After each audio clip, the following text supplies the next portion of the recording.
A mysterious dog reached a comatose child. Then the unexpected happened.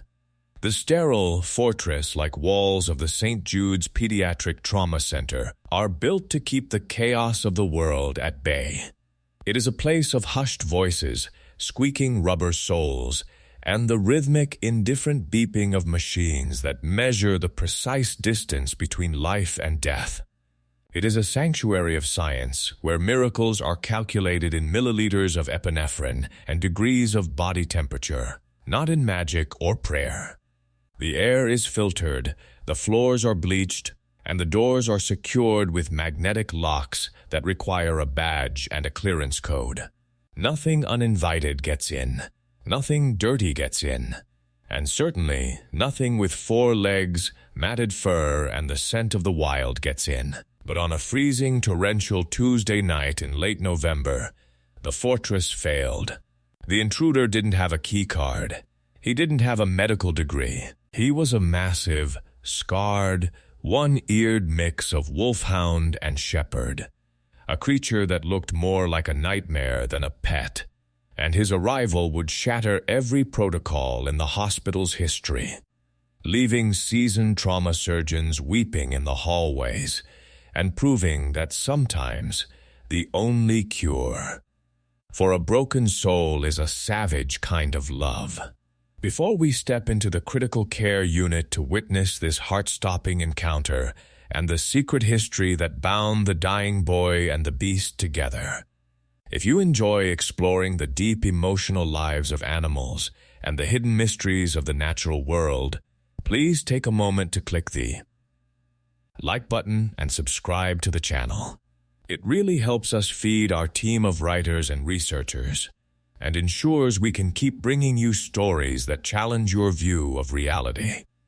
To understand the sheer impossibility of the miracle that occurred in room 404, we must first descend into the crushing weight of the tragedy that preceded it. The patient was Leo, a 7-year-old boy with a smile that could light up a room and a spirit that was too big for the suburbs. Leo was an explorer. While other kids played video games, Leo was in the woods behind his house, building forts, collecting rocks, and mapping the creek. But 10 days ago, the exploration had turned into a catastrophe. A sudden, bitter frost had covered the Blackwood Pond with a deceptive layer of ice. Leo, chasing a red cardinal, had ventured out too far. The ice groaned, it cracked, and in a heartbeat the world swallowed him whole. He had been submerged in the freezing, murky water for nearly 15 minutes before the rescue divers could pull him out. When he arrived at the hospital, he was clinically dead. His body temperature was 80 degrees. His heart was a silent stone in his chest. The trauma team worked on him for an hour, fighting a war against hypothermia and cardiac arrest. They brought him back, but they didn't bring all of him back. The oxygen deprivation had been catastrophic. Leo was diagnosed with severe hypoxic ischemic encephalopathy. He was in a deep vegetative coma. His brain activity was minimal, a flat, hopeless line on the EEG. He was breathing only because a ventilator was pushing air into his lungs.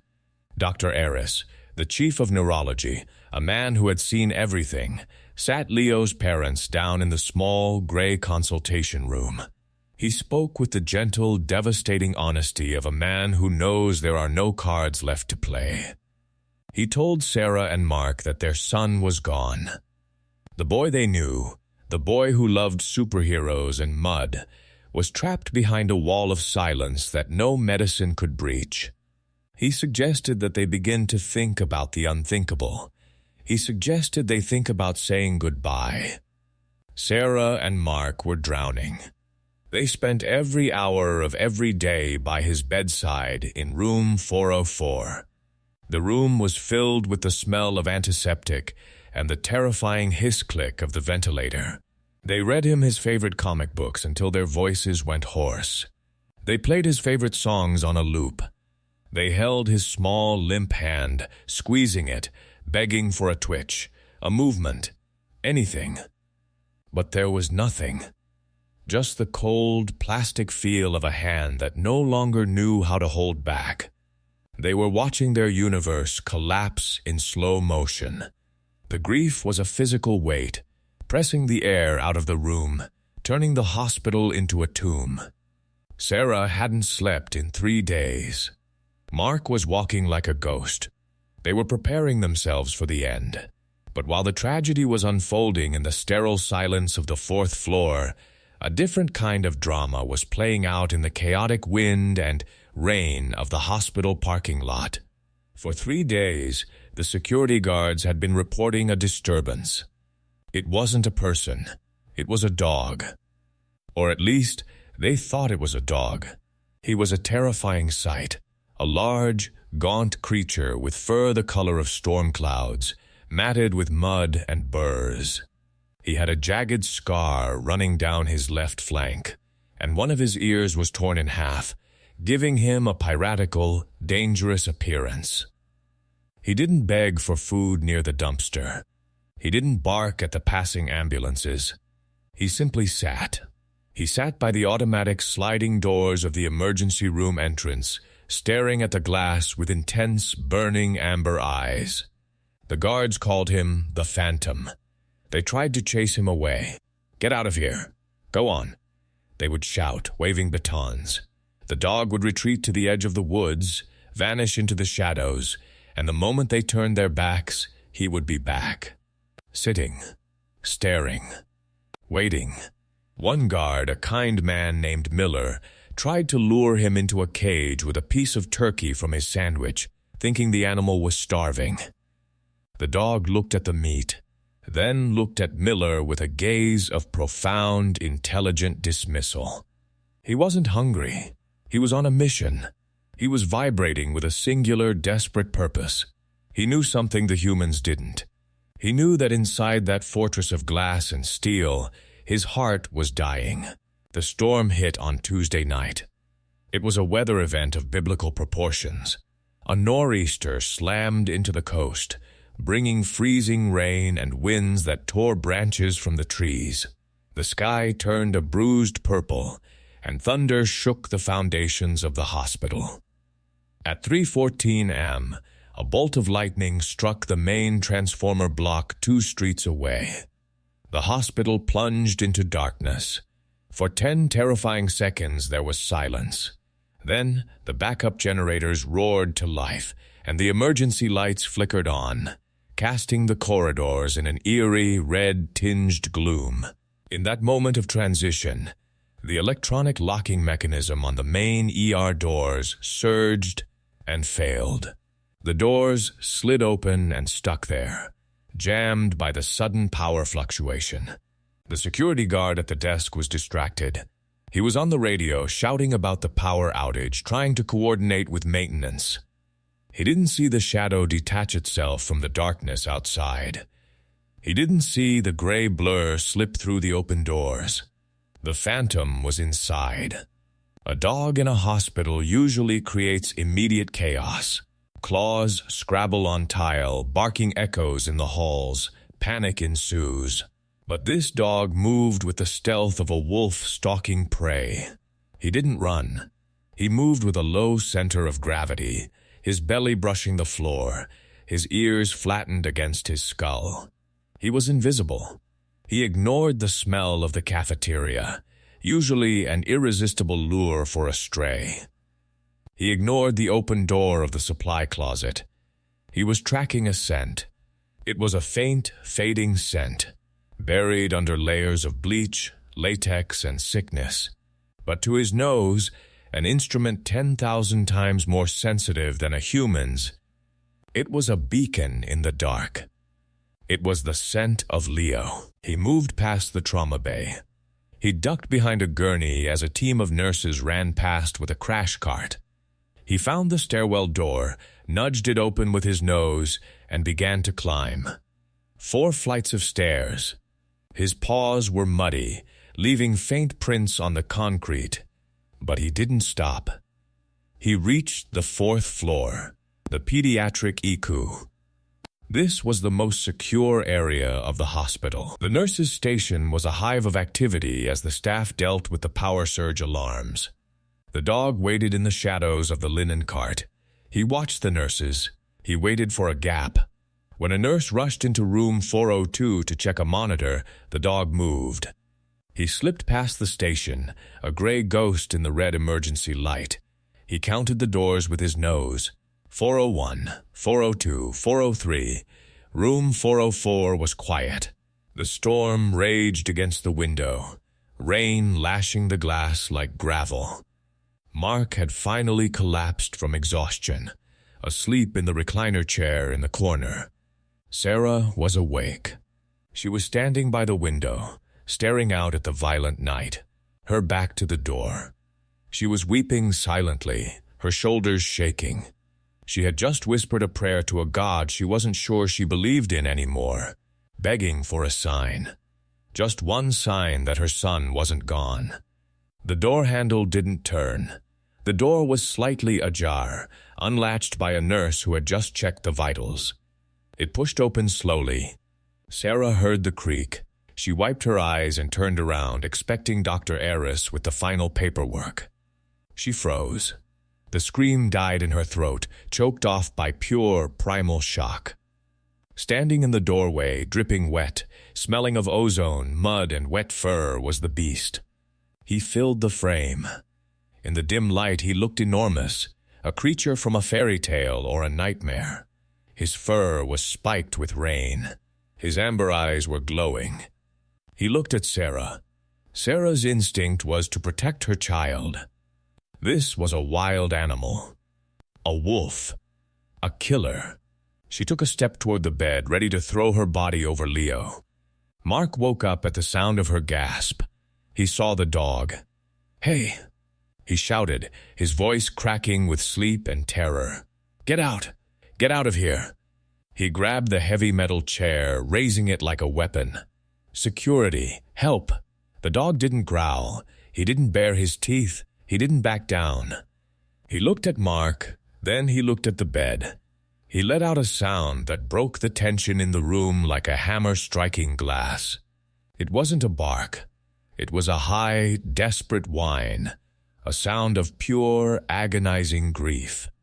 He took a step forward, his tail tucked completely between his legs, his head lowered to the floor. He was submitting. He was begging. "Wait," Sarah whispered. She reached out and grabbed Mark's arm, stopping him from swinging the chair. "Mark, wait. It's a stray dog, Sarah. It could be rabid," Mark yelled. "Look at him," Sarah said, her voice trembling. "He's not looking at us. He's looking at Leo." The dog ignored the shouting humans. He walked past them. He walked straight to the hospital bed. He stood on his hind legs, placing his muddy front paws on the pristine white sheets. The machines beeped in protest.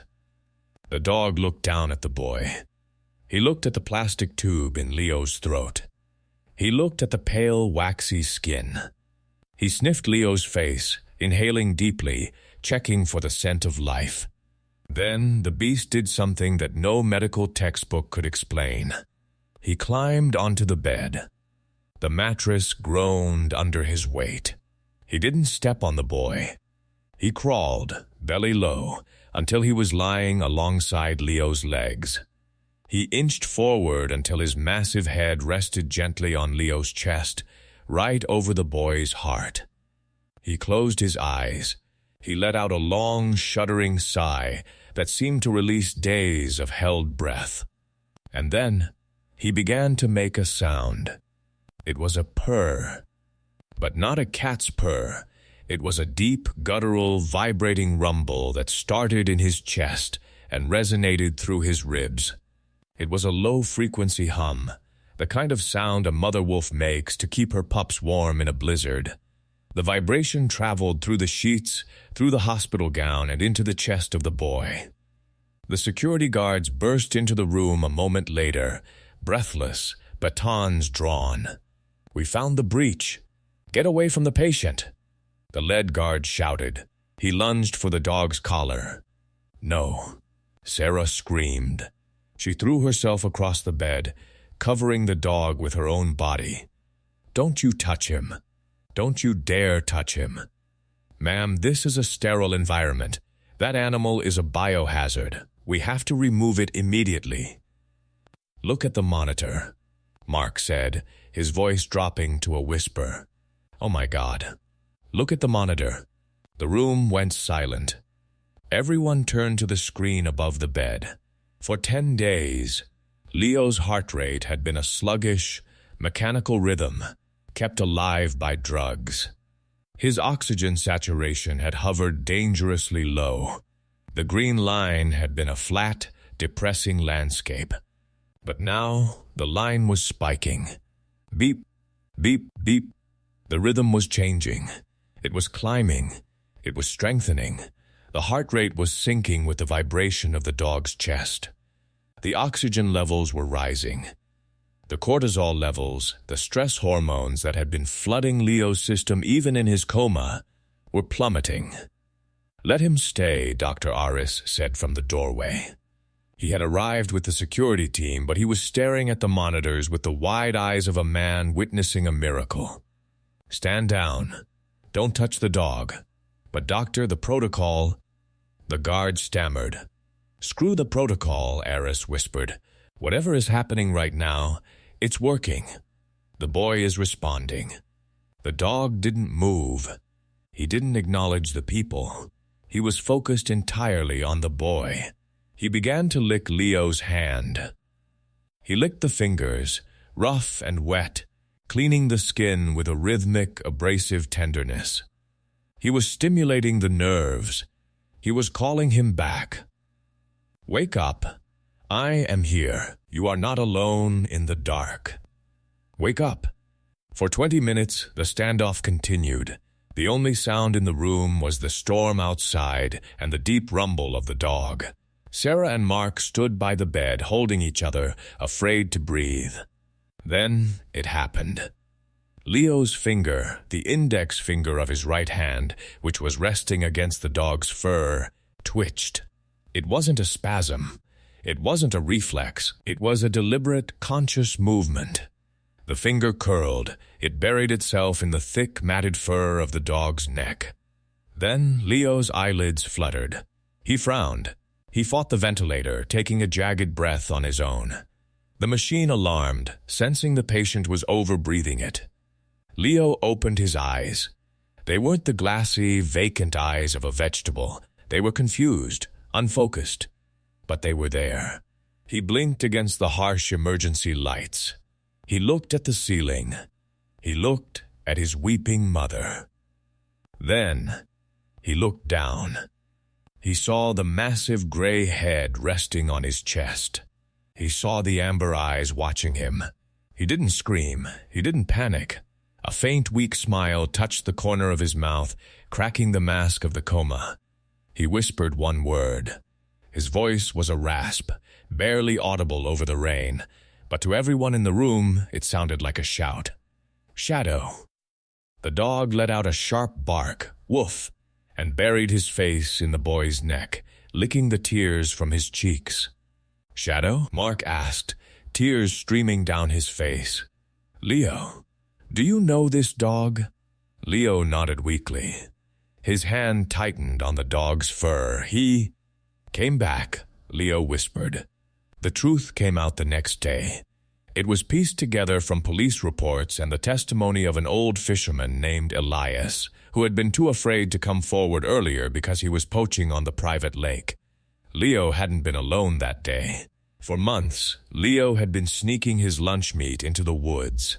He had befriended a stray, a wild, terrified creature that no one else could get near. He had named him Shadow. They had built a secret friendship in the forest. When Leo fell through the ice, Shadow hadn't run away. Elias, watching from the far bank, had seen the gray dog jump into the freezing water without hesitation. The dog had grabbed Leo's jacket collar in his teeth. He had paddled furiously, fighting the current and the ice, keeping the boy's head above water for those critical 15 minutes. He had barked until the rescuers arrived. When the sirens wailed and the men in uniforms came running, Shadow, terrified of humans and their catchpoles, had fled back into the woods. But he hadn't left. He had followed the ambulance. He had run 5 miles through the city, tracking the scent of his friend. He had waited outside the hospital for 10 days, through rain, sleet, and hunger, refusing to leave his post. He knew the job wasn't done. He knew the boy was still in the water, metaphorically. And when the storm opened the door, Shadow did what he had done at the pond. He dove in to save him. The Phantom wasn't an intruder. He was the hero. Leo made a full recovery. It was slow, and it was hard, but he did it. The hospital, usually a place of strict rules, waived every single regulation in the book. Dr. Eris personally signed the waiver. Shadow was allowed to stay in the room during the entire rehabilitation process. He was bathed, vaccinated, and fed steak from the cafeteria. He slept under Leo's bed. He walked alongside the wheelchair in the hallways. He was no longer a stray. He was a guardian. When Leo was finally discharged 3 weeks later, he didn't walk out alone. He walked out the front doors with his hand resting on the head of a massive gray dog who was wearing a brand new service vest. The family adopted him immediately. Shadow, the dog who broke into a hospital, finally had a home. The mystery of how a dog could navigate a complex hospital building, find the elevator, and locate the exact room remains a subject of debate among the staff. Some say it was the smell. Some say it was hearing. But Dr. Eris has a different theory. He believes that the bond formed in the freezing water created a tether between the boy and the beast, a quantum entanglement of souls that walls, doors, and protocols could not block. Today, if you visit Leo's house, you will see a healthy teenager running in the backyard.